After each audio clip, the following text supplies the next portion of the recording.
Di sebuah peternakan kecil, di semak belukar yang lebat, induk bebek menemukan tempat yang nyaman untuk membangun sarangnya. Dia menunggu anak ayam menetas. Suatu pagi yang cerah, kulit telur berderak dan anak itik kecil berbulu lahir. Hanya ada satu telur tersisa, yang terbesar tidak mau retak. Bebek itu mulai khawatir ada yang tidak beres dengannya. Dia duduk di atas telur itu lagi, dan memutuskan untuk menunggu lebih lama. Ibu bebek memberikan semua panas yang dia bisa. Dia berpikir bahwa cewek ini pasti yang paling cantik, karena dia sudah lama mengerami dia. Segera seekor anak ayam menetas dari telur terakhir, tetapi tidak terlihat seperti anak itik lainnya sama sekali. Itu jauh lebih besar, dan bulunya berwarna abu-abu. Ibu bebek kesal melihat anak yang begitu jelek. Tapi dia berharap suatu hari nanti dia akan menjadi seperti teman-temannya. Anak bebek lainnya menertawakannya. Mereka menganggapnya menjijikkan dan tidak mau bermain dengannya. Keesokan paginya, induk bebek pergi bersama anak-anaknya ke danau. Yang mengejutkan, bebek jelek itu berenang, begitu juga yang lainnya. Bebek itu kemudian membawa anak-anaknya ke peternakan unggas untuk diperkenalkan kepada masyarakat. Dia memberitahu bebek tentang aturan perilaku dengan penduduk setempat. Bebek itu mempersembahkan induknya kepada Drake gemuk paling mulia, tetapi dia menyerang itik jelek, dan dia terpaksa melindungi anaknya yang gagal. Fat Drake memerintahkan untuk mengusir orang aneh itu keluar dari halaman. Ibu meyakinkan bahwa dia akan tumbuh dan menjadi seperti anak itik lainnya. Tidak dapat menahan bullying dan penghinaan, itik jelek meninggalkan kandang unggas. Untuk mencari tempat yang lebih aman, dia menemukan sebuah danau yang indah, di mana tidak ada seorang pun. Dan anak itik itu memutuskan untuk tinggal di sini untuk hidup. Waktu telah berlalu. Meskipun kesepian, bebek jelek itu senang karena tidak ada yang menyinggung perasaannya. Dan kemudian suatu hari, seekor burung putih yang indah dengan leher panjang terbang ke danau. Bebek jelek tidak tahu jenis burung apa itu, tetapi dia melihatnya dengan kagum. Dia mencintainya dengan sepenuh hati. Betapa anak itik ingin menjadi seperti burung putih yang cantik ini. Musim dingin tiba dan salju mulai turun. Anak bebek jelek melihat salju putih untuk pertama kalinya. Dia senang dengan pemandangan ini. Tetapi karena musim dingin sangat bersalju, sangat sulit bagi itik untuk mencari makanan. Dia harus berjalan di sekitar lingkungan untuk mencari makanan. Dia kedinginan dan lelah. Jadi bebek jelek itu sampai ke rumah petani. Ketika petani itu melihat anak ayam yang kurus dan tidak bahagia, dia merasa kasihan padanya. Petani memutuskan bahwa dia akan memelihara bebek bersamanya sampai dia gemuk dan dewasa. Musim semi telah tiba. Pemiliknya merawat anak ayam itu dengan baik, dan dia tumbuh besar. Anak itik itu sudah membutuhkan banyak tempat, dan petani itu memutuskan untuk melepaskannya ke danau. Berdiri di tepi danau, anak itik jelek itu memandang bayangannya di dalam air. Dan dia tidak bisa mempercayai matanya, dia tidak bisa mengenali dirinya sendiri, dan berpikir bahwa ada orang lain di belakangnya. Dan kemudian anak itik itu menyadari bahwa burung yang mengagumkan dalam pantulan itu adalah dirinya sendiri. Untuk merayakannya, dia meronta-ronta dan berenang ke seluruh danau dari ujung ke ujung. Dan tiba-tiba dia melihat burung putih cantik yang sama dengan leher panjang yang pernah dia lihat sebelumnya. Bebek jelek itu memutuskan untuk berenang lebih dekat dengannya. Tetapi burung yang cantik itu tidak ketakutan, tetapi sebaliknya dia tersenyum dan mengedipkan mata, dan bersama-sama mereka berenang menyeberangi danau. Bebek jelek tidak bisa mempercayai kebahagiaannya. Saat lewat, seekor drake gemuk di tepi danau berkata bahwa dia belum pernah melihat angsa muda yang begitu cantik seumur hidupnya. Betapa terkejutnya dia saat mengetahui bahwa itik jelek yang pernah dia usir dari kandang unggas adalah seekor angsa yang cantik. Ternyata anak itik yang jelek itu adalah angsa sejak awal. Sebutir telur secara tidak sengaja jatuh ke sarang bebek.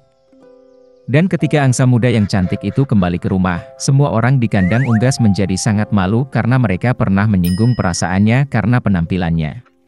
Suatu ketika hiduplah seorang janda miskin, dan dia memiliki seorang putra, Jack, dan seekor sapi, Belianka. Sapi memberi susu setiap pagi, dan ibu serta putranya menjualnya di pasar, dan begitulah cara mereka hidup. Tapi pernah Belianka tidak memberi susu, dan mereka tidak punya makanan. Ibu memutuskan untuk menjual sapi itu dan membuka toko dengan hasil penjualannya. Jack mengambil kendali di tangannya dan membawa sapi itu ke pasar. Tidak lama setelah dia tiba, dia bertemu dengan seorang lelaki tua yang luar biasa. Dia bilang dia ingin menukar sapi Jack dengan kacang. Dan dengan kata-kata ini dia mengeluarkan segenggam kacang aneh dari sakunya. Orang tua itu berkata kacang ini ajaib. Mereka perlu ditanam pada malam hari, dan pada pagi hari mereka akan tumbuh sampai ke langit. Jack menjadi sangat tertarik dan setuju. Anak laki-laki itu pulang lebih awal. Ibu sangat marah karena dia memberi sapi perah di seluruh daerah itu untuk segenggam kacang yang tidak enak. Tapi Jack ingat kata-kata lelaki tua itu, dan memutuskan bahwa tidak ada yang bisa dilakukan, dan menanam kacang di halaman. Dia naik ke lotengnya, sedih, dan tertidur. Di pagi hari, Jack bangun dan melihat sesuatu seperti pohon besar di halaman. Dan ternyata, buncisnya bertunas, dan batangnya yang besar terus tumbuh ke atas hingga tumbuh sampai ke langit. Jack melompat ke batang dan memanjat seperti tangga. Dia memanjat dan memanjat dan memanjat dan memanjat, sampai akhirnya dia mencapai langit. Di sana dia melihat jalan yang panjang dan lebar yang membawanya ke sebuah kastil besar. Jack pergi ke gerbangnya dan mengetuk. Gerbang terbuka, dan seorang wanita jangkung berdiri di ambang pintu. Dengan gagap ketakutan, anak laki-laki itu meminta sesuatu untuk sarapan. Raksasa wanita itu membiarkannya masuk, tetapi memperingatkannya untuk tidak menarik perhatian suaminya, karena dia kanibal. Dia membawa Jack ke dapur. Tetapi sebelum dia sempat makan setengah dari sarapannya, tiba-tiba seluruh rumah terguncang karena langkah seseorang. Anak laki-laki itu tidak terkejut, dan langsung melompat ke dalam tungku. Dan pada saat itu juga kanibal memasuki ruangan. Yah, dia sebesar gunung. Kanibal mengeluarkan 2 kantong emas dari peti besar dan duduk untuk menghitung koin. Dia menghitung dan menghitung, akhirnya mulai mengangguk dan mulai mendengkur.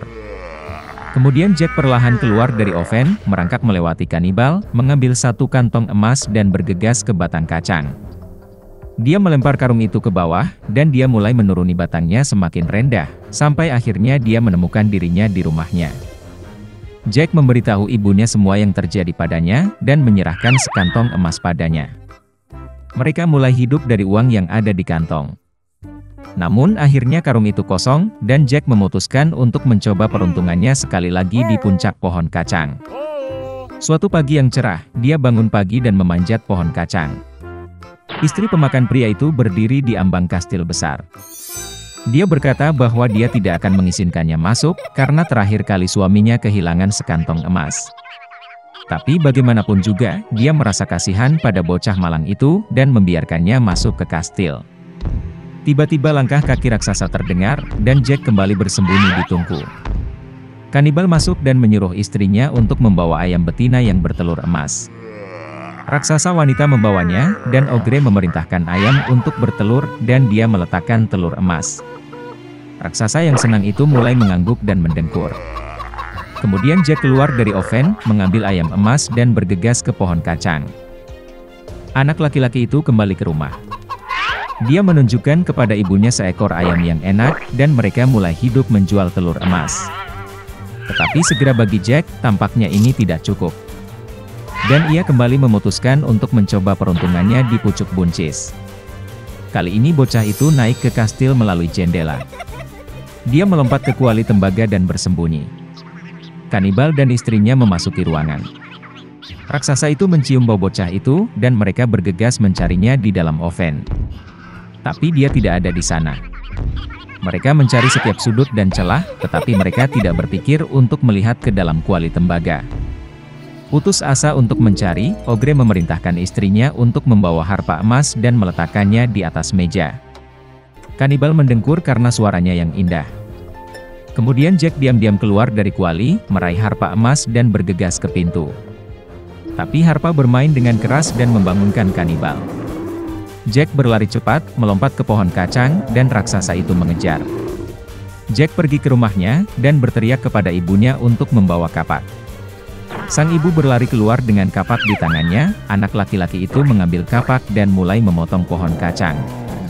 Raksasa itu merasakan batangnya berayun dengan keras dan berhenti.